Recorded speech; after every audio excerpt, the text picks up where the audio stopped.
لا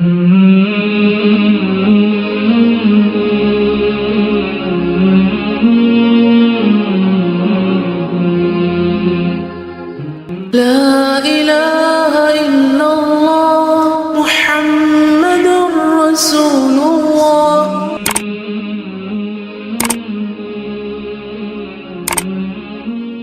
نحمده ونصلي على رسوله الكريم اما بعد فاعوذ بالله من الشيطان الرجيم بسم الله الرحمن الرحيم رب اشرح لي صدري ويسر لي امري واحلل عقدة من لساني يفقهوا قولي اذا سألك عبادي عني فاني قريب اجيب دعوة الداعي اذا دعان فَلْيَسْتَجِيبُوا لِي وَلْيُؤْمِنُوا بِي لَعَلَّهُمْ يَرْشُدُونَ. اور جب میرے بندے آپ سے میرے بارے میں سوال کریں تو کہہ دیجئے بے شک میں قریب ہوں، میں پکارنے والے کی پکار کا جواب دیتا ہوں.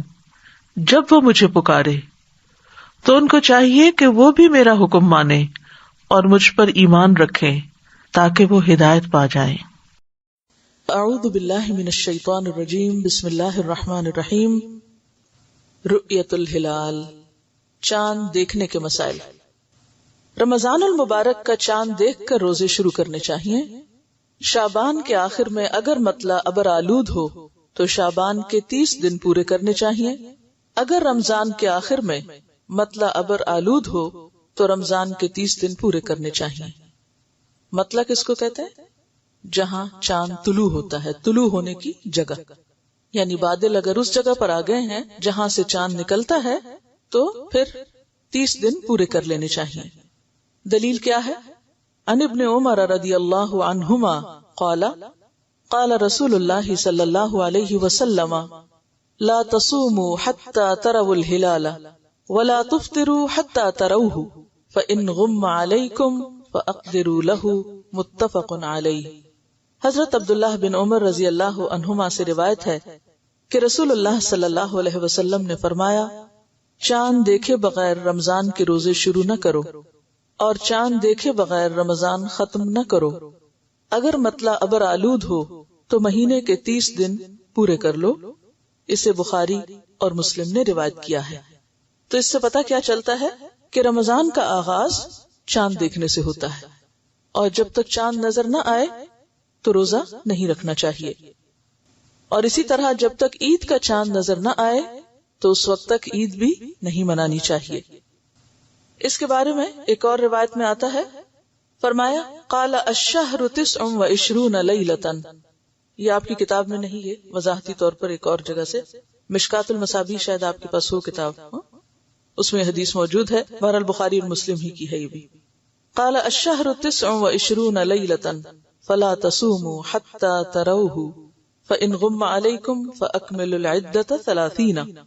حضرت عبداللہ بن عمر ہی کی روایت ہے یہ، اور یہ دوسری روایت ہے جس میں آتا ہے کہ آپ صلی اللہ علیہ وسلم نے فرمایا، مہینہ 29 دن کا ہوتا ہے، پس روزہ رکھنا شروع نہ کرو جب تک کہ ہلال نہ دیکھ لو. پھر اگر مطلع صاف نہ ہونے کی وجہ سے وہ تم کو نظر نہ آئے تو شعبان کے 30 دن پورے کر لو. یعنی اسلامی کیلنڈر کا مہینہ 29 دن کا بھی ہوتا ہے اور 30 دن کا بھی ہوتا ہے، یعنی اس میں گنجائش ہے. تو اگر 29 پہ نہیں چاند دکھا تو پھر 30 پورے کر لو. پھر اسی طرح ایک اور روایت میں آتا ہے، نبی صلی اللہ علیہ وسلم نے فرمایا، یہ بھی متفق علیہ روایت ہے بخاری اور مسلم کی. یہ حضرت ابو ہریرہ کی روایت ہے. پہلی روایت کس کی تھی؟ عبداللہ بن عمر کی. یہ حضرت ابو ہریرہ کی روایت ہے کہ رسول اللہ صلی اللہ علیہ وسلم نے فرمایا، صوموا لرؤیتہ وافطروا لرؤیتہ فإن غم علیکم فأکملوا عدۃ شعبان 30. متفق علیہ. کہ چاند دیکھ کر روزوں کا آغاز کرو اور چاند دیکھ کر روزے ختم کرو. پھر اگر چاند یعنی مطلع صاف نہ ہو اور نہ ہونے کی وجہ سے چاند تم سے چھپا رہ جائے، یعنی چاہے نکلا ہوا ہو لیکن تمہیں نظر نہیں آیا، تو تم مکلف نہیں ہو، تم پر کوئی گناہ نہیں ہوگا، تو شعبان کے 30 دن پورے کر لو. تو اس سے بھی کیا پتہ چلتا ہے کہ اس میں گنجائش موجود ہے، اور اصل چیز رؤیت ہلال ہے، یعنی مہینے کا آغاز کس سے ہوگا؟ چاند دیکھنے سے ہوگا، اور اس میں بھی آپ دیکھیے کہ ایک خاص اللہ تعالیٰ کی حکمت ہے کہ ہمیں شمسی کیلنڈر نہیں دیا گیا، قمری دیا گیا ہے، کیونکہ شمسی کیلنڈر کے مطابق اگر ہم روزے رکھتے تو ہمیشہ ایک ہی موسم میں روزے آتے ہیں۔ قمری کیلنڈر تبدیل ہوتا رہتا ہے۔ پچھلے سال آپ کو یاد ہوگا کہ اب سے 10 دن بعد روزے شروع ہوئے تھے، پھر اس کے بعد اگلے سال آپ اندازہ کریں کہ تھوڑا سا اور پیچھے چلے جائیں گے، اور اس طرح عبادت جو ہے وہ ہر موسم میں، کہ بندہ مومن ہر حال میں اللہ کا بندہ ہے، چاہے سردی ہو یا گرمی۔ اسی طرح آپ دیکھیے حج ہے تو حج بھی ہر موسم میں آتا ہے، اور پھر اس میں ہر علاقے اور ہر زمانے کے لوگوں کی رعایت ہو جاتی ہے، کیونکہ ساری زمین پر ایک وقت میں ایک جیسا موسم بھی نہیں ہوتا۔ جب آپ کے ہاں سردی ہوتی ہے تو دوسری طرف آسٹریلیا میں اس وقت گرمی ہوتی ہے۔ ہم ناردرن ہیمسفیئر میں ہیں تو جو اس کا اپوزٹ ہے اس میں موسم بالکل فرق ہوتا ہے۔ تو اب اگر ہماری رعایت سے روزے آتے تو پھر دوسروں کو مسلسل ایک تکلیف ہوتی، تو اس تبدیلی سے سب کے ساتھ معاملہ برابر ہو جاتا ہے۔ پھر اسی طرح حضرت عبداللہ بن عمر سے روایت ہے کہ رسول اللہ صلی اللہ علیہ وسلم نے فرمایا، ہم ایک امی قوم ہیں، نہ لکھتے ہیں نہ نجوم کا حساب جانتے ہیں۔ یہ بھی متفق علیہ روایت ہے، بخاری اور مسلم کی۔ ہم امی قوم ہیں، لکھنا پڑھنا نہیں جانتے، نہ حساب کرتے اور نہ نجوم جانتے ہیں۔ مہینہ یوں ہے اور یوں ہے اور یوں ہے اور یوں ہے۔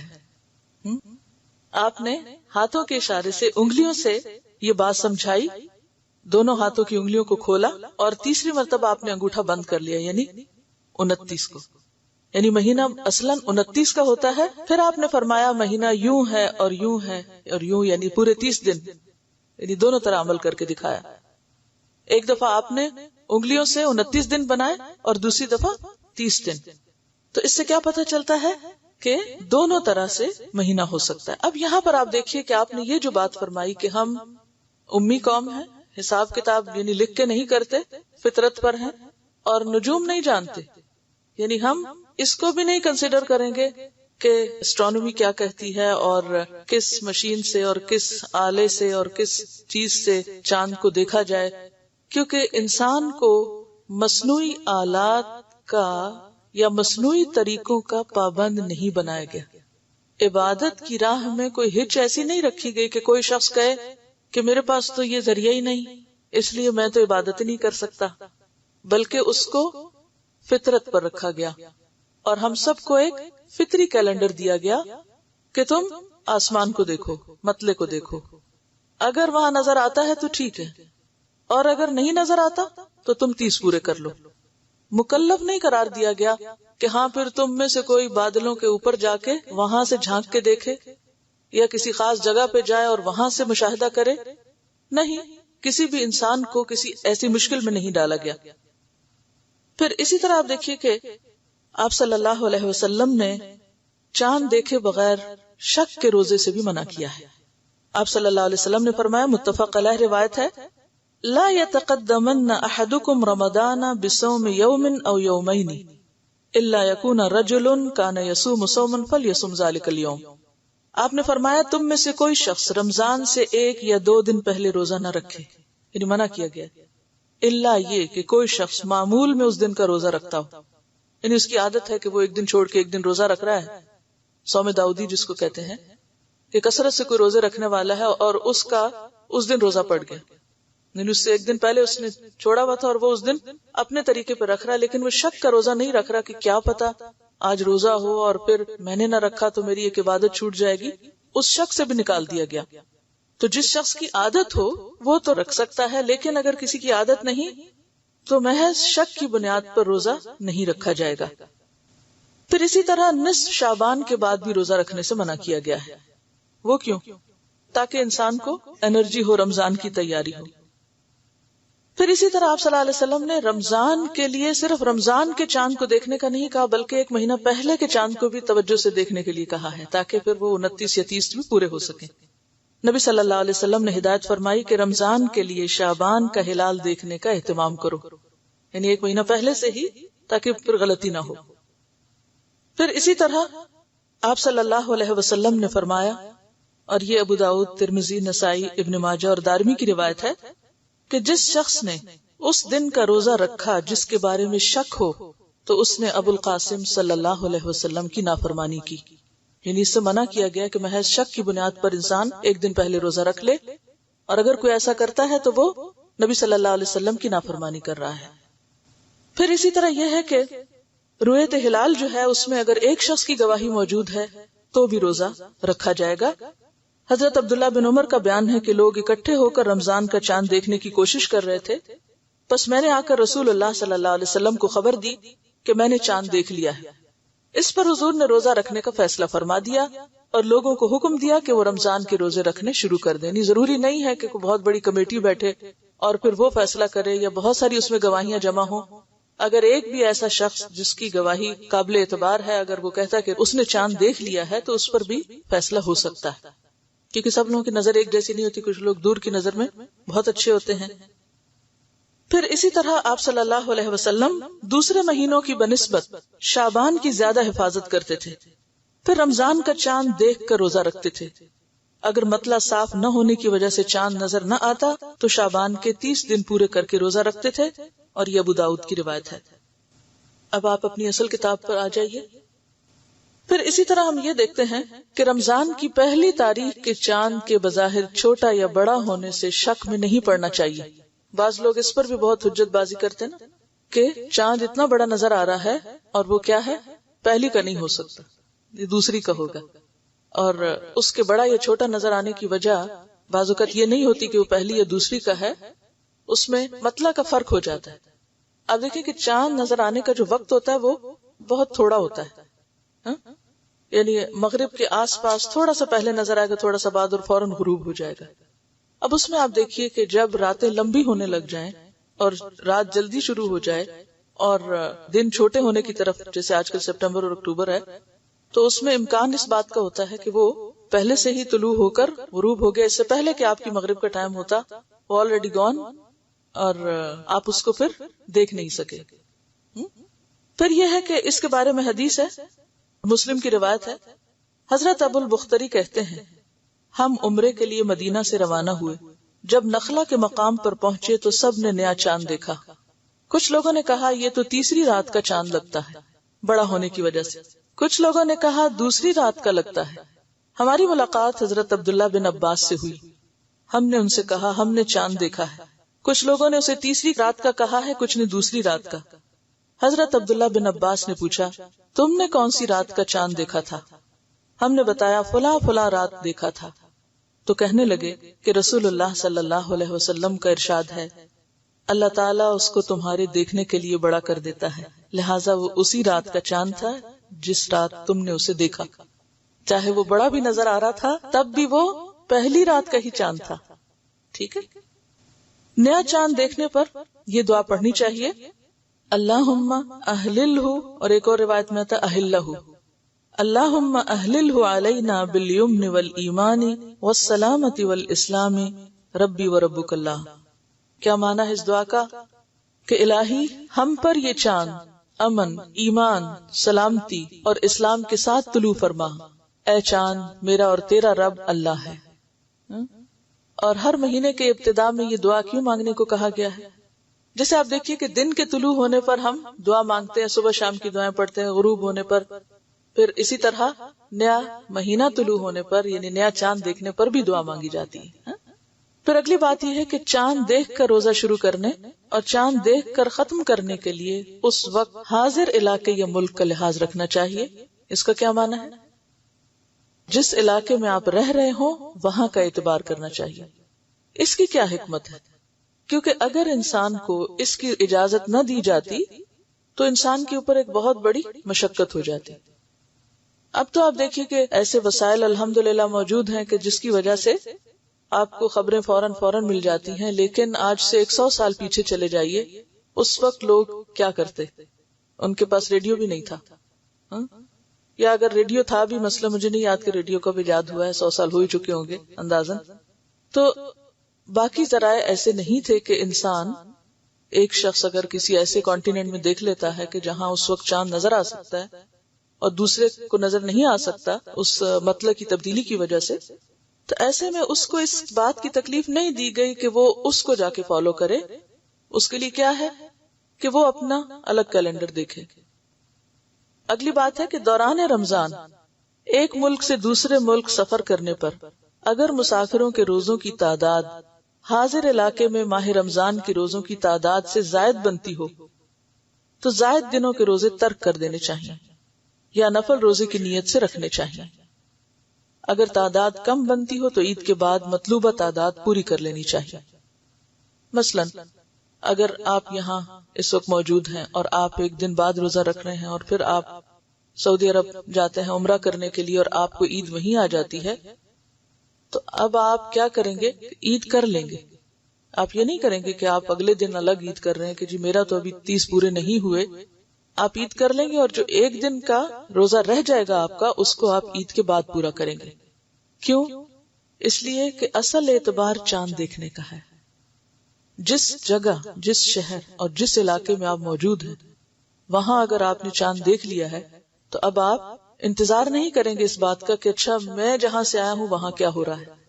آپ کیا دیکھیں گے کہ جہاں میں موجود ہوں، یعنی موجود جگہ کا اعتبار ہوگا، اور وہاں کے مسلمانوں کے ساتھ جو وہ کر رہے ہوں گے وہی آپ بھی کریں گے۔ اور اگر آپ کا ایک روزہ رہ گیا، بعضوں کا 2 دن کا بھی فرق پڑ جاتا ہے، تو وہ آپ بعد میں پورا کریں گے۔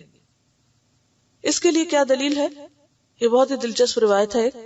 حضرت قریب رضی اللہ تعالی عنہ ابن عباس کے غلام سے مروی ہے کہ حضرت ام فضل حضرت عباس کی بیوی ہیں، انہیں قریب کو یعنی اپنے غلام کو حضرت معاویہ کے پاس کسی کام سے شام بھیجا۔ کس نے بھیجا تھا؟ ام فضل نے۔ کس کو بھیجا تھا؟ قریب کو۔ کون تھے قریب؟ غلام تھے۔ قریب کہتے ہیں کہ میں نے شام آ کر ان کا کام کیا، یعنی جس کام بھیجا تھا وہ کام کیا۔ میں ابھی شام ہی میں تھا کہ رمضان کا چاند نظر آ گیا۔ میں نے بھی جمعہ کی رات چاند دیکھا، یعنی خود دیکھا۔ پھر میں رمضان کے آخر میں مدینہ واپس آ گیا۔ حضرت عبداللہ بن عباس نے چاند کے بارے مجھ سے دریافت کیا کہ تم نے وہاں چاند کب دیکھا تھا؟ کس نے پوچھا؟ یہ عبداللہ بن عباس نے۔ کس سے؟ قریب سے، کہ تم نے چاند کب دیکھا تھا؟ میں نے جواب دیا ہم نے تو جمعہ کی رات دیکھا تھا۔ عبداللہ بن عباس نے پھر پوچھا کیا تم نے بھی دیکھا تھا، خود دیکھا تھا؟ میں نے جواب دیا ہاں، بہت سے دوسرے آدمیوں نے بھی دیکھا تھا، اور سب لوگوں نے حضرت معاویہ کے ساتھ دوسرے دن یعنی ہفتے کا روزہ رکھا۔ حضرت عبداللہ بن عباس نے فرمایا ہم نے تو چاند ہفتے کے دن یعنی ایک دن کے فرق سے دیکھا ہے۔ پھر وہ روزہ کب بنتا ہے؟ اتوار کا روزہ بنتا ہے۔ اور اب یہ یعنی صحابی ہیں، ہم نے تو چاند ہفتے کے دن سے دیکھا ہے، ہم اسی حساب سے روزے رکھتے رہیں گے یہاں تک کہ 30 دن پورے کر لیں یا چاند دیکھ لیں، یعنی 29 پہ اگر نظر آ گیا تو 29 کریں گے، اور اگر 30 ہو گئے تو 30 کریں گے۔ میں نے عرض کیا کیا آپ لوگ حضرت معاویہ کی رویت اور ان کے روزے کو کافی نہیں سمجھتے؟ حضرت معاویہ کون تھے اس وقت؟ امیر المومنین تھے، یعنی مرکز وہاں تھا، اسلامی حکومت کا مرکز وہاں پر تھا۔ فرمایا نہیں، ہم ایسا نہیں کریں گے کہ ہم رہتے کسی علاقے میں ہیں اور فالو کسی اور علاقے کے چاند کو کریں۔ فرمایا نہیں، ہمیں رسول اکرم صلی اللہ علیہ وسلم نے اسی طرح حکم فرمایا۔ کس طرح؟ کیا حکم فرمایا؟ یہی جو پہلے حدیث گزر چکی کہ لا تصوموا۔ اب دیکھیے کہ ایک حدیث میں آتا ہے صوموا لرؤیتہ، روزہ رکھو چاند دیکھ کر، اور دوسری حدیث میں کیا ہے؟ لا تصوموا، منع کیا گیا کہ مت رکھو حتی تروا الہلال، یہاں تک کہ تم دیکھ لو ہلال۔ ولا تفطروا، اور اسی طرح عید کے موقع پر بھی مت عید مناؤ حتی تروہ، یہاں تک کہ اس کو دیکھو۔ اور دیکھنے سے مراد کیا ہے؟ جہاں رہتے ہو وہاں دیکھو۔ یہ نہیں کہ جاپان میں اگر چاند نظر آ گیا یا فار ایسٹ میں جہاں کے ایک دن پہلے نظر آنے کا امکان ہوتا ہے، تو اب وہ لوگ ویٹ نہیں کریں گے کہ سعودی عرب میں چاند نظر آئے تو ہم اگلے دن روزہ رکھیں گے کیونکہ ہم سعودی عرب کے پیچھے، اور ہمیں اگر ایک دن بعد نظر آئے تو ہم ایک دن پہلے رکھ لیں کہ چونکہ سعودی عرب میں روزہ ہو گیا تو ہمیں ان کے ساتھ رہنا ہے۔ نہیں، آپ کو ان کے ساتھ رہنا چاہیے جہاں آپ رہتے ہیں، تاکہ فطری طریقے پر دین پر عمل کیا جا سکے۔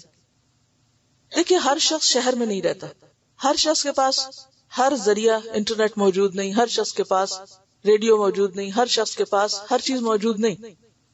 مثلاً آج کے دور میں بھی لوگ ایسی ڈیوٹی پر ہوتے ہیں کہ وہ صحرا میں ان کی ڈیوٹی لگ گئی، اور وہاں ابھی کوئی ٹیلی فون کی لائنیں نہیں بچھی، کمیونیکیشن کا کوئی ذریعہ نہیں۔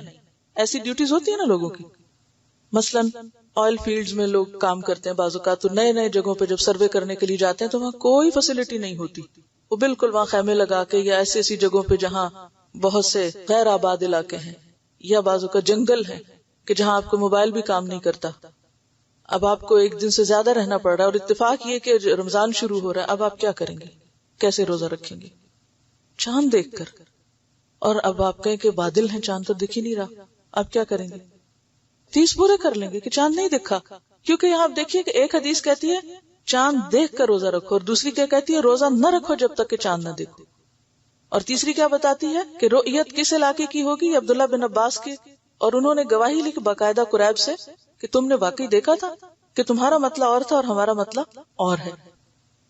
اسلامی کیلنڈر دیا ہی اس لیے گیا ہے کہ ہر علاقے کے لوگ اپنی اپنے آسانی اور سہولت کے مطابق روزہ رکھیں اور پھر ان کے اندر ایک اجتماعیت بھی پیدا ہو.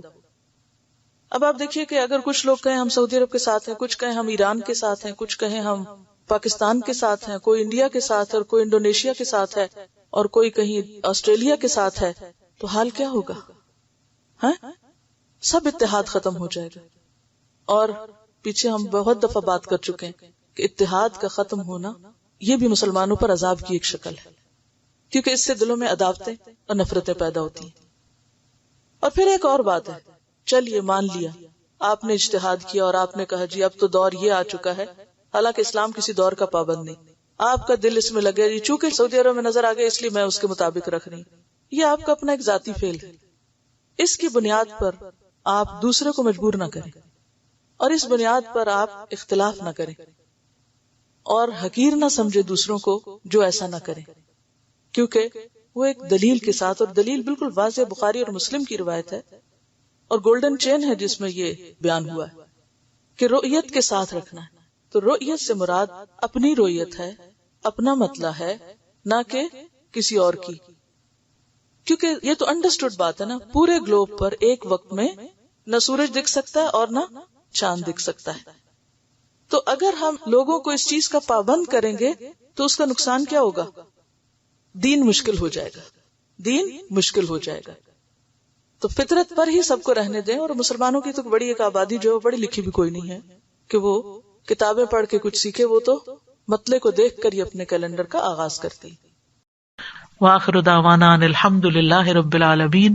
سبحانک اللہم وبحمدک، اشہد ان لا الہ الا انت، استغفرک واتوب الیک. السلام علیکم ورحمۃ اللہ وبرکاتہ.